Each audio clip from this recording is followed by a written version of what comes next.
The Black Hawk shuddered, as if the sky itself was trying to rip it apart. Warning lights flashed red across the cockpit, and the rotor vibration hammered through the frame. Major Kate Sullivan kept her hands steady on the controls, her eyes fixed on the artificial horizon. Outside, the Afghan Valley walls closed in on both sides, sharp ridges clawing toward the sky. The mountains threw shadows across the swirling dust below, but it was the sound inside her helmet that carried the real weight.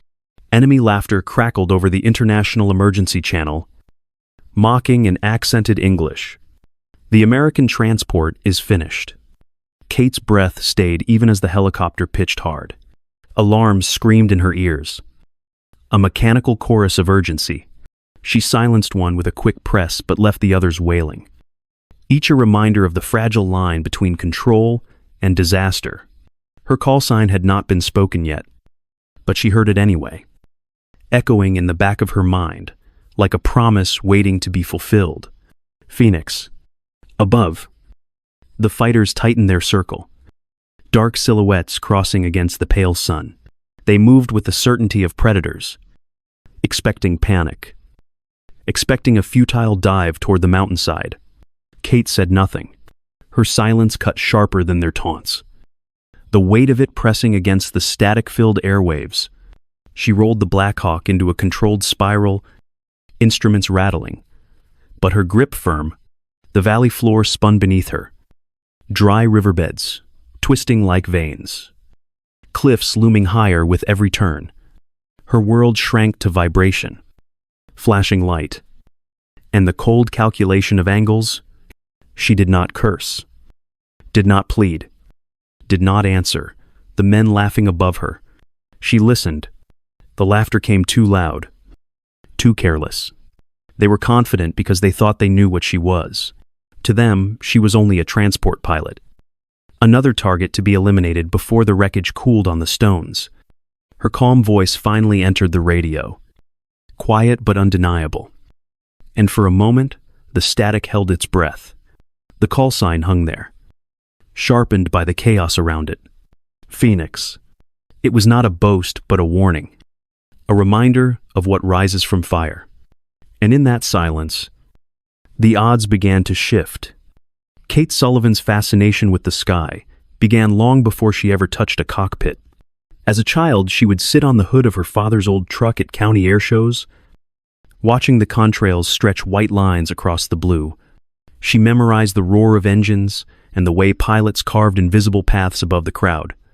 At home, she built models from kits, her small fingers sanding wing edges smooth and painting insignias with steady patience. While other children left their toys scattered, Kate lined her aircraft in precise formations, rehearsing imagined dogfights until the sun went down. She was not simply playing, she was studying. By the time she turned 18, she had chosen her path with clarity that startled even her parents. She entered the United States Air Force Academy, determined to push herself further than she thought possible. The campus at Colorado Springs was as demanding as it was inspiring. Mornings began before dawn with punishing physical drills that tested every cadet's endurance. Afternoons stretched into classrooms filled with equations of aerodynamics, thermodynamics, and propulsion theory. Kate majored in aerospace engineering, a field that fused her childhood awe with the discipline of science. She carried her notebooks everywhere, margins crowded with sketches of wing shapes, angles of attack, and experimental maneuvers she imagined mid-lecture. Her instructors noticed her early, not only for the neat precision of her work, but for the way she viewed problems differently. While most cadets repeated solutions by rote, Kate questioned assumptions and rotated problems in her mind as though they were aircraft in a sky only she could see. In simulator labs, where cadets practiced standard maneuvers, she improvised paths that instructors had never taught. One colonel, grizzled from decades of combat aviation, leaned back in his chair after watching her dismantle a mock adversary. He remarked to a colleague that the girl with the red ponytail was thinking in 3 dimensions, while others were still memorizing 2. Discipline fueled her progress. While others relaxed after evening meals, Kate stayed in the library, her notebooks spread wide, drawing arcs of potential maneuvers, annotating them with calculations, testing them against aerodynamic theory. Her handwriting was sharp, deliberate, and each page became a charted map of ambition. Her peers sometimes joked about her obsession, calling her professor when she walked by with yet another stack of diagrams. But when they faced her in tactical scenarios, the laughter stopped. She anticipated moves before they happened, positioning herself where an opponent would arrive seconds later. The academy was not simply an academic crucible, but a proving ground of resilience. Kate endured field exercises that pushed cadets to exhaustion, marching under heavy loads across rugged terrain, nights without sleep, and evaluations that broke many who had entered with bright confidence. Through it all, she remained steady. Her motivation was not bravado, but a quiet conviction that she was being shaped for something greater. Every drill, every flight chart, every painstaking sketch in her notebook added to a foundation she trusted with unshakable certainty. By her final year, her reputation had spread across the academy. Instructors whispered that she was marked for fighter training, a path reserved only for the most gifted. Kate never let the talk distract her. She carried her notebooks as always, pages filling with diagrams of climbs, dives, and turning battles that only existed in her imagination. The sky above Colorado was vast, painted each evening with streaks of color. Kate would pause at the end of long days to watch it and remind herself that the possibilities stretched wider than any chart could contain.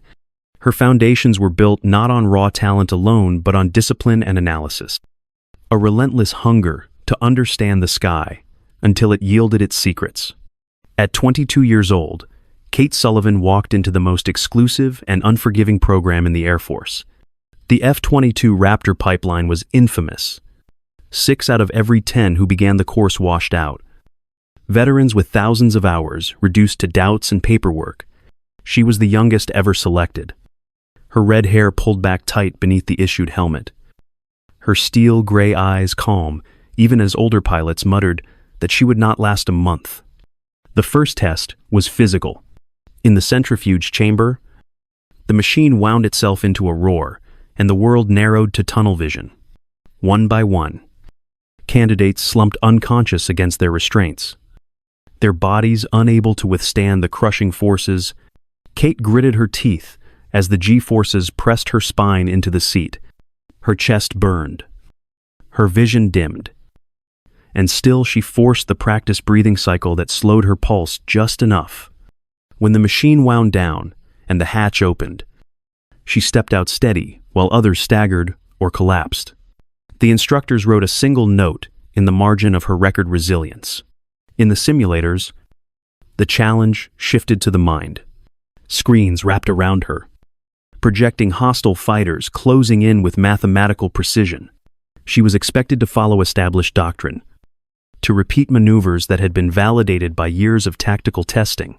Instead, Kate experimented.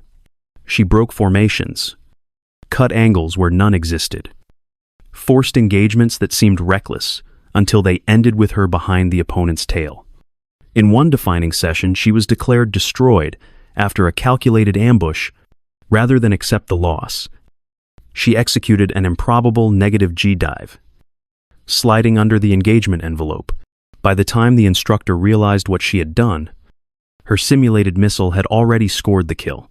The room went quiet before the instructor leaned forward and told her she had just rewritten a page of their tactics manual. Fellow trainees did not know what to make of her. At first, there was skepticism, quiet whispers that she was too young, too untested. A captain with 10 years of flight time scoffed that she was a student pretending to be a warrior. Yet respect is earned in the sky, even a simulated one. After repeated sorties where her name rose to the top of the scoreboard, where her calm voice called kills, while others sweated through their oxygen masks, the whispers faded. She was not simply keeping pace with them, she was setting the pace. The helmet visor became her constant companion. In it, she caught glimpses of herself, eyes sharp beneath the reflection of instrument lights, It showed both the flicker of fear each time the simulator screens erupted with threats and the quiet transformation as she learned to master it. That reflection became a mirror of change. The girl from the academy shifting into the warrior who would carry the call sign Phoenix. By the end of training, Kate Sullivan was not just the youngest pilot to survive the course, she was the top graduate, carrying with her the respect of instructors hardened by decades of combat and the silent acknowledgement of peers who had once doubted her. Greatness had not been granted by her age or her reputation. It had been forged under pressure. In the centrifuge, in the simulator, and in the reflection of her own visor, where she learned that adaptation is the core of survival. For 6 relentless years, Major Kate Sullivan carved her name into the sky, her F-22 Raptor, an extension of her will and her mind. Every mission began the same way. The flight line shimmering under desert heat or the cold breath of mountain dawn, she would fasten her helmet, pull her gloves tight, and glance once at the Phoenix patch sewn onto her suit. It was more than decoration. It was reminder and prophecy, the emblem of fire and rebirth, the mark of a pilot who refused to be destroyed. Over Syria, her legend began. NATO commanders recalled how she turned a routine patrol into a clinic of aerial dominance.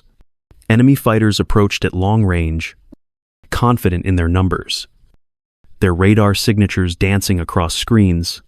Kate's voice cut through the comms, calm and measured. As she shifted altitude and patterns no textbook predicted, she forced them into a narrowing corridor until their sensors failed to track her precisely. By the time they realized she had vanished into the gaps of their own formation, her missiles had already leapt free, streaking invisibly across the sky. 2 fighters disappeared into blossoms of fire before their wingmen even knew they were under attack. Her kills were not the product of luck or even superior aircraft alone. They came from her mind. Her ability to anticipate reactions before her adversaries made them. In Iraq, she was outnumbered 3-1. The kind of fight that should have been her last.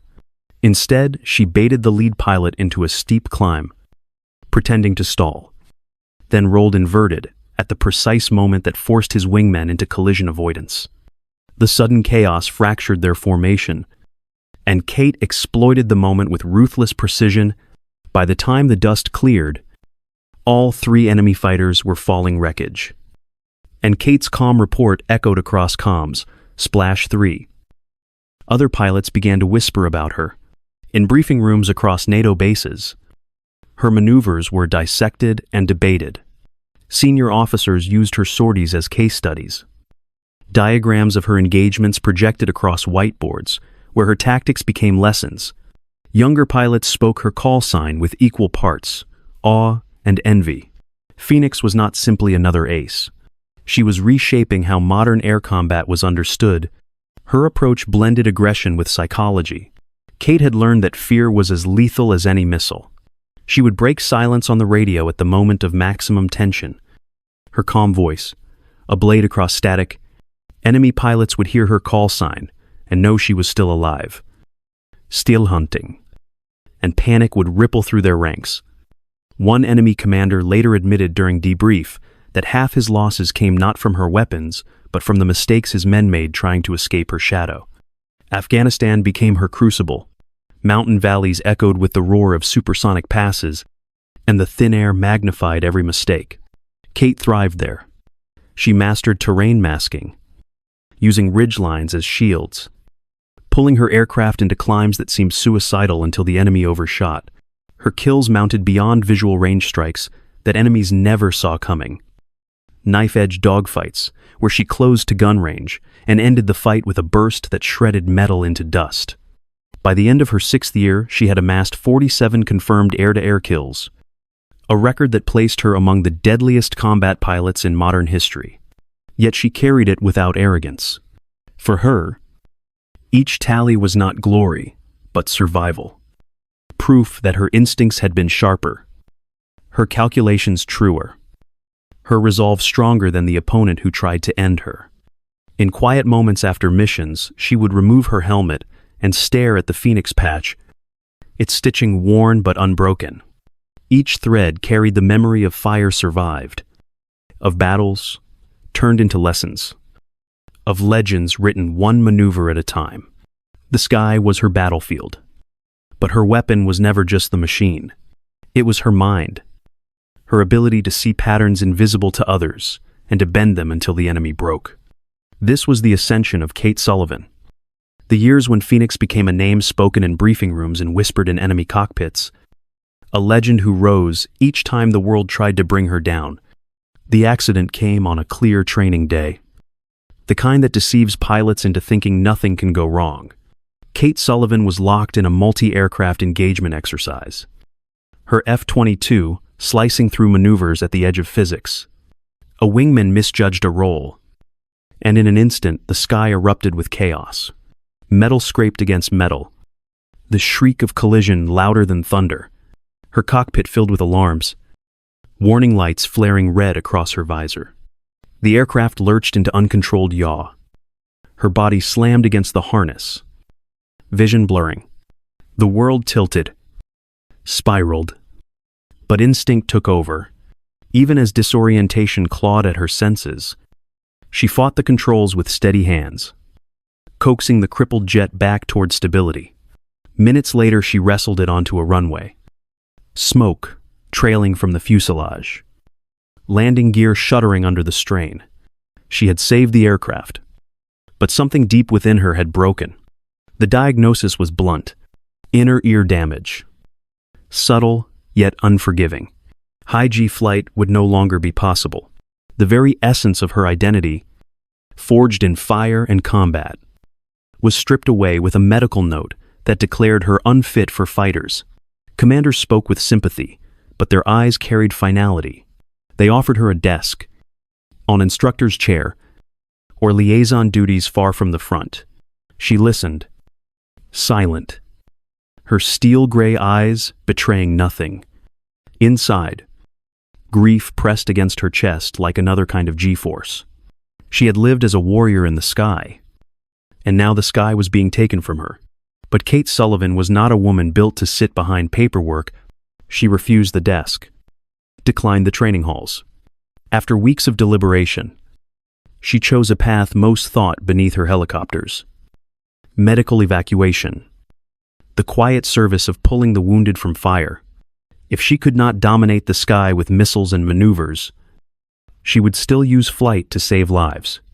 The weapons panels she once armed were replaced by racks of medical gear, the stethoscope where a missile once hung, the cabin now filled with monitors and stretchers instead of targeting computers. The transition was humbling. She who had commanded Raptors now struggled with the hover of a UH-60 Blackhawk. Hours in the simulator turned into long afternoons of practice, the aircraft twitching under her touch as instructors barked corrections. Hovering demanded a delicacy alien to fighter instincts. Confined landings in mountain valleys tested her patience, forcing her to relearn balance, restraint, and precision. Medical evacuation protocols added another layer, demanding she coordinate with medics, monitor patients, and keep aircraft steady under fire. Where once she had relied on the sleek speed of the Raptor, now she was asked to slow down, to stay in danger longer, to carry others out rather than race through for a kill. At night, she sat quietly with her flight gear, running her hand over the Phoenix patch that no longer seemed to belong. Yet, each dawn she strapped into the Black Hawk again, determined that her fall from the heights of air superiority would not end her service. She had lost the fighter identity that once defined her, but she had found another guardian of the wounded, the one who flew not for victory, but for survival. True warriors endure not by clinging to what they were, but by reshaping themselves for what is needed. Kate Sullivan fell from the fighter's sky, yet she rose again in the rotor's thunder. Her purpose fractured but reforged. The mountains surrounding forward operating base Lightning were jagged walls of stone, their ridges cutting against the Afghan sky like serrated knives. Winds howled through the passes, unpredictable currents that made even routine flights a gamble. It was from here that Major Kate Sullivan received the call that would define her new life in a helicopter cockpit. Ranger 7, a special forces team, was pinned down near the Pakistani border. Multiple wounded. Enemy forces closing in. Their voices crackled across the radio, raw with pain and urgency. Overlord, this is Ranger 7. We are taking heavy fire. Immediate extraction required. The desperation in those words left little doubt. Without rescue, they would not survive the next hour. In the command bunker, Lieutenant Colonel Anderson listened to the feed, his jaw tight. Intelligence had missed something. The details vague but troubling. There had been no mention of enemy fighters in the area. No sign of an air ambush? Yet, as the chatter continued, surveillance drones began reporting fast-moving contacts that seemed to vanish behind ridgelines. Phoenix 1. This is Overlord. Anderson called, voice sharp with command authority. We're detecting multiple inbound hostiles. Abort and return to base. Repeat. Abort immediately. Kate sat in the cockpit of her UH-60 Black Hawk, the rotors already turning the air into thunder. Warning lights on her console glowed faintly. Systems running through their checks. Her gloved hand rested on the cyclic, calm and steady. She studied the terrain maps spread across her knee. Red grease pencil markings, highlighting the narrow valley corridors, the extraction zone, and what intelligence analysts had labeled a kill box. She knew that phrase too well. In fighter training, a kill box was where enemies funneled prey into traps. Now she was expected to fly straight into one blank, the WW. Anderson's voice rose. Urgent. Almost pleading. Phoenix 1. You are a transport helicopter, facing enemy fighters. This is suicide. Do you copy? Kate's reply was even stripped of emotion. Overlord. I copy. Negative on abort.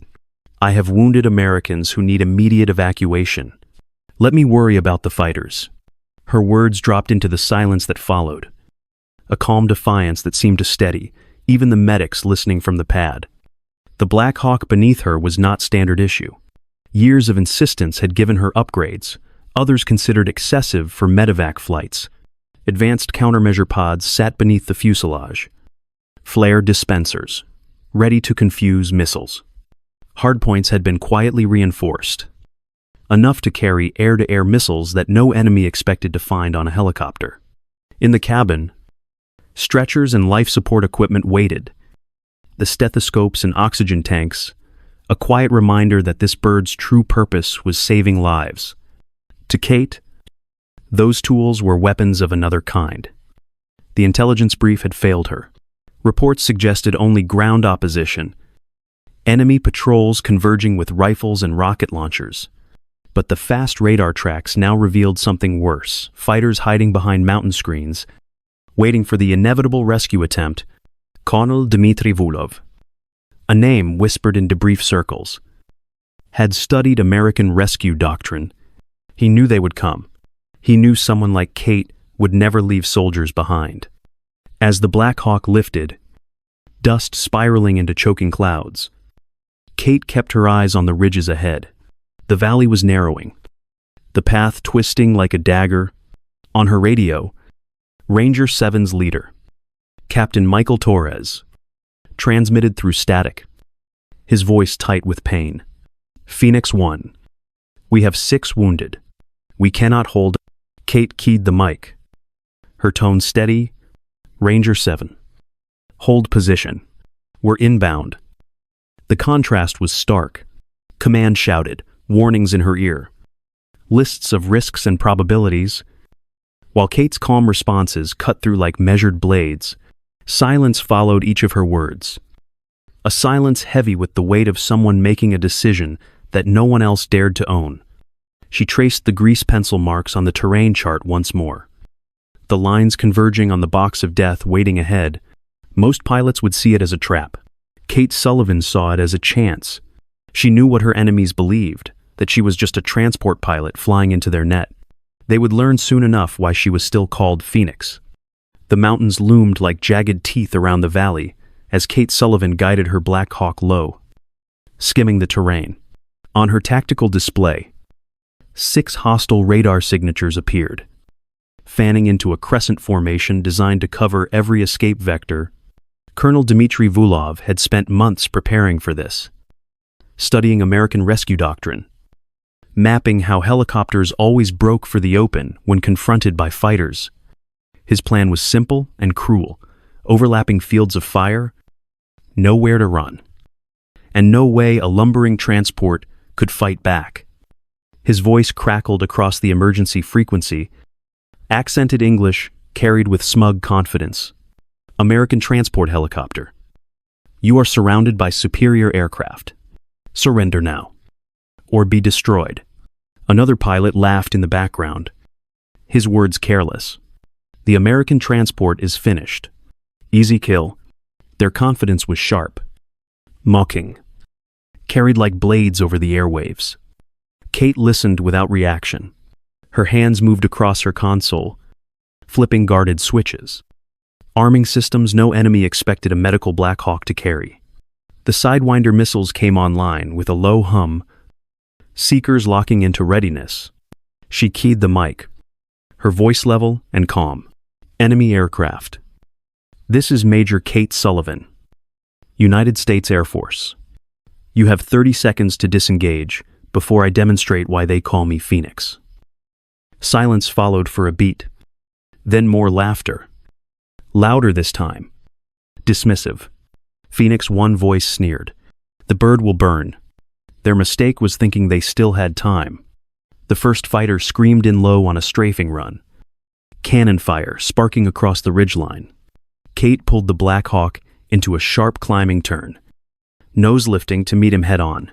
At point-blank range, she fired a Sidewinder. The missile left the rail with a roar. Impact instantaneous. The fighter disintegrated in a ball of fire, fragments scattering down the valley slope. Splash 1. Kate said evenly into the radio. Her tone almost detached.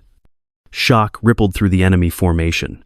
Pilots who moments before laughed now filled the air with panicked chatter.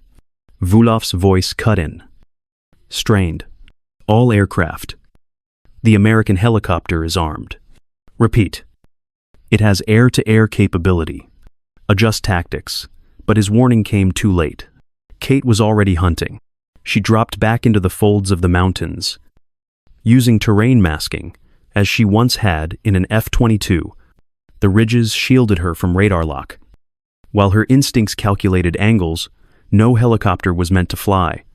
Another fighter swept low, expecting her to run.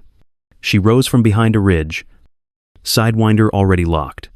A burst of flame. Another explosion, lighting the narrow valley. The third kill came seconds later. Kate cut hard across an updraft, forcing her helicopter into maneuvers that should have been impossible for its frame. She anticipated the fighter's role, launching her missile where the escape path would be, not where the aircraft was. The Sidewinder met its target mid-turn. Shrapnel rained. The fireball framed against the mountainside. On the enemy frequency, voices cracked with disbelief. This is impossible. How is a transport destroying fighters? Vulov's response was bitter, his certainty unraveling. This is no transport. This is a fighter ace in a helicopter. Kate pressed her advantage. The Black Hawk shuddered with every violent maneuver, but her hands were steady, her breathing calm. Where most would flee, she attacked, forcing the enemy into defensive spirals. The fourth kill fell when 2 fighters crossed their fields of fire, each trying to cover her escape. She surged upward between them, flares spitting from the pods, and loosed another missile. One enemy jet vanished in fire. The other broke wide. Panicked. The 5th kill came as she drove her helicopter straight at a pursuing fighter. The enemy thought her suicidal, closing in with guns ready. But at the last instant, she rolled. Sidewinder tracking upward. The explosion painted the valley with fire. The remaining jets scattered, no longer hunting but fleeing. Vulov tried to rally them, his voice hard. But fear had taken root. Stay on her. Do not break. His own jet swooped low, trying to corner her against the cliffs. Kate dipped into the valley floor, flares trailing behind her, then climbed sharply, rolling the Blackhawk onto its side. Her final missile fired true, locking onto Vulov's engine heat. The colonel's voice broke across the radio. Desperate. Command. This is not a transport. We have been deceived. The transmission ended in static as his aircraft vanished in fire. The last two enemies turned tail, trying to climb out of the kill box. Kate did not hesitate. She launched her remaining missiles in quick succession. Both found their marks. Two more blossoms of flame lit the sky. Silence fell. The valley echoed with fading thunder. Smoke rising from wreckage, strewn across the mountainsides. Less than 2 minutes had passed since the ambush began. 7 enemy fighters lay destroyed. Kate adjusted her grip on the controls, her voice calm as she transmitted. Overlord. Bandits eliminated. Continuing to extraction site. The frequency went quiet. Stunned. The laughter that had mocked her minutes before was gone, replaced by silence heavy with realization. They had underestimated her, believing she was only a transport pilot. They had forgotten what it meant to face Phoenix. The valley still burned with wreckage when Kate angled the Blackhawk toward the extraction zone. Smoke clawed upward from shattered fuselages. But on the ground, muzzle flashes stitched the ridgeline where enemy fighters had been guiding infantry forward. She dropped fast. Rotor wash, tearing through dust and smoke. The skids slamming into rock barely wide enough to hold them. Automatic fire cracked against the fuselage. Countermeasure pods, spitting flares, as her door gunners answered back. Kate's voice never rose. Hold steady. Get them aboard. Special Forces soldiers broke cover, dragging their wounded toward the helicopter. One man was half carried, his arm bound with a field dressing already seeping through. Another was limp on a stretcher, eyes barely open. Kate kept one hand on the cyclic, the other flipping switches to shift power into the defensive suite. The helicopter shuddered under fire, but she rode the tremors as if born to it. Her voice moved seamlessly from command to care. Stretcher to the left bay. IV line secure. Check his airway. Sergeant medics scrambled inside, strapping down casualties as Kate coordinated triage over intercom. The missile rails, still warm from battle, framed the cabin. Yet now, they were replaced in purpose by IV bags swaying gently under rotor vibration. She had burned enemies from the sky. And moments later, she was directing oxygen masks and monitoring heart rates. Captain Michael Torres was last, blood running down his sleeve as 2 teammates hauled him aboard. He caught Kate's eyes through the haze of pain, disbelief flickering there as he recognized the woman who had just dismantled a squadron. His voice rasped. Major, what you just did, that was impossible. Kate's reply was steady, almost gentle. Focus on breathing. You're going home. Her hands never faltered on the controls. She lifted the helicopter back into the air, climbing into the mountain wind with 6 wounded lives in her care. Behind her, the ridgeline still burned with the proof of what had just happened. In that moment, warrior and healer were one. The same hands that launched sidewinders now steadied IV straps. The same calm that dismantled enemy formations now preserved fragile pulses. Kate Sullivan was Phoenix, rising not only through destruction, but through salvation. The Blackhawk touched down on the pad at forward operating base lightning, rotors still screaming as the skids bit into concrete. Dust swirled outward in waves, but no one moved. Every medic, crew chief, and pilot who could reach the landing zone stood there in stunned silence, watching the machine that had just returned from an impossible battle. 6 wounded soldiers were rushed out under stretcher straps and IV bags, but all eyes remained fixed on the cockpit. Brigadier General Williams stepped forward, the weight of command clear in his expression. His voice carried not accusation, but disbelief layered with awe. Major Sullivan, I've read the reports. 7 enemy fighters destroyed. How does a helicopter pilot do that? Kate reached up and unsealed her helmet. The gesture was unhurried, deliberate. The visor lifting to reveal red hair plastered with sweat and steel gray eyes, steady under the floodlights. She looked at the general without triumph. Her voice calm enough to quiet the crowd. Sir, I used to fly F-22 second before my medical disqualification. Today, I remembered why they called me Phoenix. A ripple of murmurs moved through the gathered airmen. Fighter pilots, who had flown hundreds of sorties, shook their heads, humbled by the knowledge that a woman they had quietly dismissed as just medevac had executed a feat none of them could imagine. No applause came. No cheers rose. The recognition was something heavier, a silent acknowledgement of truth that demanded respect. Kate set the helmet down beside her. Symbolic weight in the gesture. It was not the machine or the legend that returned, but the pilot herself. Flesh and blood.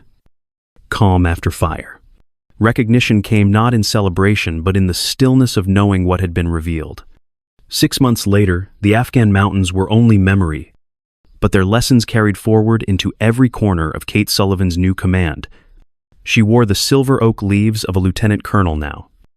Standing on the edge of a training field, where F-16 Second roared overhead, while Black Hawks skimmed low along the tree line. Her unit was experimental. A fusion of fighter and helicopter pilots, tasked with rewriting the boundaries of aerial warfare. Students gathered in the debriefing room afterward, faces young and skeptical, waiting to hear doctrine. Kate spoke not from textbooks, but from experience carved in fire. The machine you fly matters less than the mind flying it. She told them, chalk in hand as she sketched a maneuver across the board.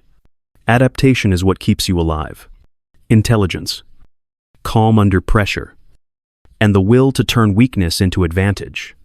Her words carried the weight of the Valley ambush without needing to name it.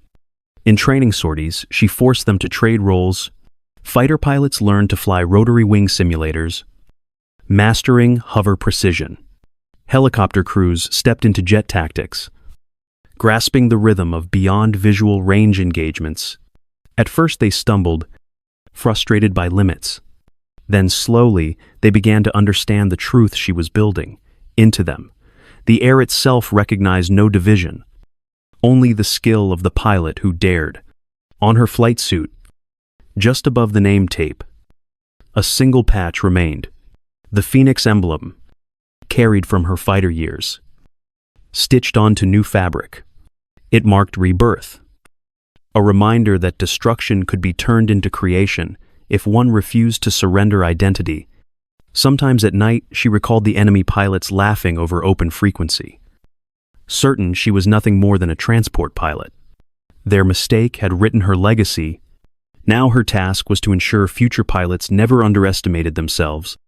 No matter what platform they flew, from fire she had risen, and in rebirth she built something greater.